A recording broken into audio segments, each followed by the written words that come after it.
So I place this tile here, thus completing the road for 3 points. It's just not the same. Board games are a wonderful hobby, aren't they? They allow you to engage in this wonderfully creative, adaptive puzzle, or build incredible machines and cities, or wage war on countless civilizations.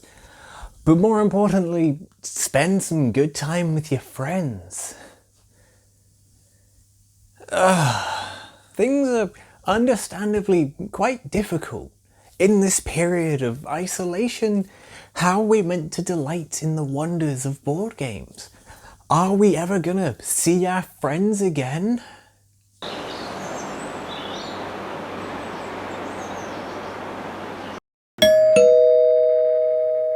Hi, I'm Chris Something Son of Chris Something Son Incorporated, and have I got the latest deal for you? Has this ever happened to you? Well, worry no more, because with the latest inventions from Chris Something Son Incorporated, your worries of abandonment are long gone in the past, and they're no more goodbye abandonment. The internet. Thanks to our patented worldwide spiderweb technology, you'll be connected to thousands of homes through many thousands of electronic messenger spiders who write your messages into the spider web of electricity itself. But I don't feel comfortable letting thousands of technologically advanced electronic spiders into my house. Well, worry not, because the internet is just as simple, as easy peasy to connect to. It's so easy. Just simply plug your modem into the back of your computer and you'll be playing online board games in no time.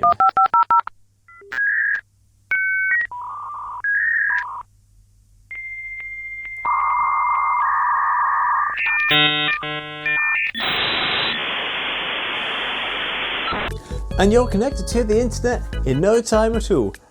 Oh look, Chris is there ready to play interactive online chess with you. Hi Chris. Hi Chris.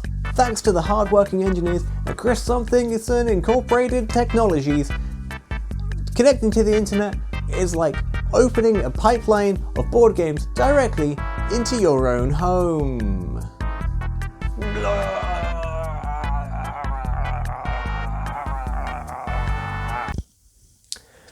So, in the last few years there's been this trend among board games and board game companies in which they've been releasing basically video game versions of their various board games. This isn't setting up some elaborate camera system so you can play code names over Skype or what have you. No, instead this is a dedicated video game experience of a board game. Things like Mysterium, Carcassonne, Gloomhaven and many, many more. So, what's the deal with all the board game video games? Let's have a look. It's exactly what it says on the tin. These tend to be video game versions of board games with all the general benefits you'd expect from a video game and other digitally interactive mediums. Setup, stripped down, and general maintenance is no longer the most boring part of the board game experiences. These things tend to be automated and it can make the whole game a quicker, breezier delight. These are also normally filled with strangers just waiting to play board games with you. Oh, and you know what? These are all kind of fine for the most part. Like, if you wanted to play a game of Mysterium, you can play Mysterium. If you wanted to play a game of Carcassonne, then you better get in the car, son, because you can play Carcassonne. And yet, something doesn't quite sit right with them. You see, these online versions of these games can all too easily lead to an oversaturation of the game. It's too easy to hop into a lobby and play a game with some strangers, and you can easily bash out hundreds of games in the span of a single week. In real life, it would take you years to play 100 games of anything really. Do you know how hard it is to organise any number of 20 to 30 somethings into some form of activity day? It's almost impossible. That said, the ease of access of these board games in their video game forms turns a fun hobby into almost this consumerist endeavour, where you play and consume until you're done with it and move on to the next one. With physical board games, they become an event, something you crack out every now and then, and they sort of almost last forever because they're these memorable moments that you do every now and then. But is this down to just available player base? Like, what if you were to play online board games with just your human friends? Well, outside of buying a number of different games and having to struggle through a number of different terrible UIs, you might turn to something like Tabletop Simulator, an online game that's dedicated to just having a wide variety of board games at the tips of your fingertips, turning, well, all of these into just this. Well, not this, because this doesn't actually work. If you're willing to stomach the legally grey oceans that is Tabletop Simulator's user-created game library, made entirely out of potentially stolen assets and really stretching the concept of print and play to its limits, you can play so many games with your friends and the fun of game maintenance is back, but now it's even harder to place workers anywhere.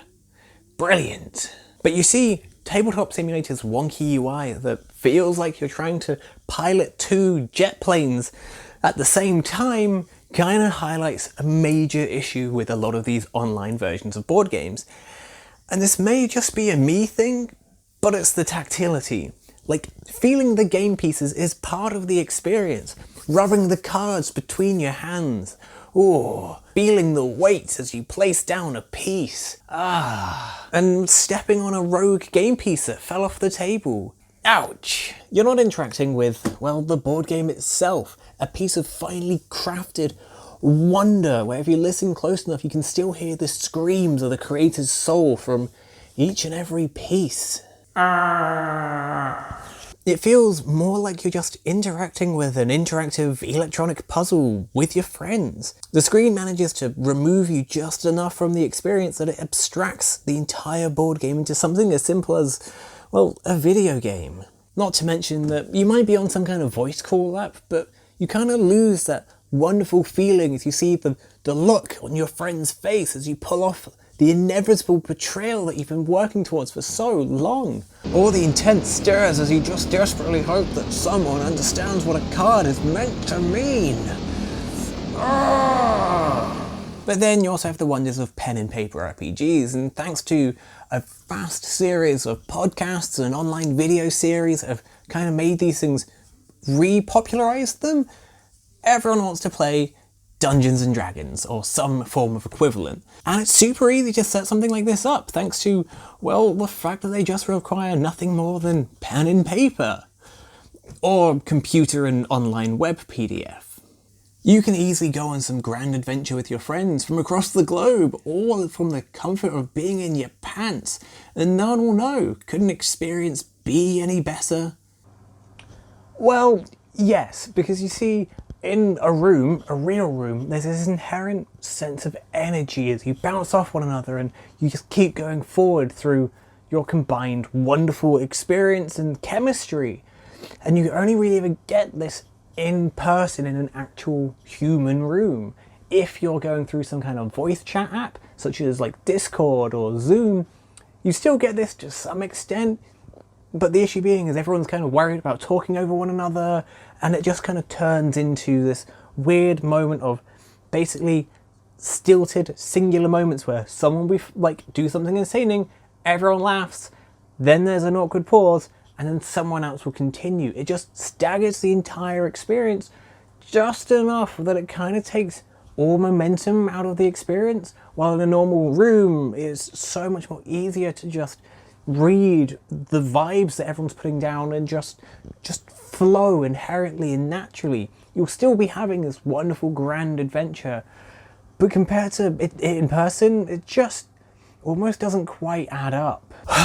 You see, for me, board games are a vehicle. They're a vehicle for me to be able to delight in the company of my own friends, to share an experience with them and watch as like the smiles break out across their faces from having fun, or even just the quiet contemplation that takes hold of a room as everyone's trying to work out their next turn. That comforting presence of spending time with the people you love and care about, and just the comforting warmth of their own bodies just there amongst with you. And annoyingly, for me, board games online just abstract that entire experience. They remove so much of my friends from the equation, just the comforting existence, physical presence and being of my friends, that online board games just don't really work. The obstruction of the screen itself turns the wonderful physicality of board games into, well, just another flat screen based experience. This is where I'd make my final statement. A closing statement about how, sure, while online board games would work for some, for me they just lack that inherent soul and consciousness of hanging out with my close friends in person, playing a board game. But here we are, a period of social isolation and lockdown, and well, maybe it's not actually that bad. While I may not be able to connect with my friends in person anymore, it doesn't mean I can't connect with them online. It may not quite be the same, but I can still delight in the presence of my friends, playing something as simple as online Pictionary, being as close as I can be in this period where I can't be close to my best friends. And with all the horrors going on and being so distant from my best friends, having such a negative effect on my mental health, then maybe this isn't that bad.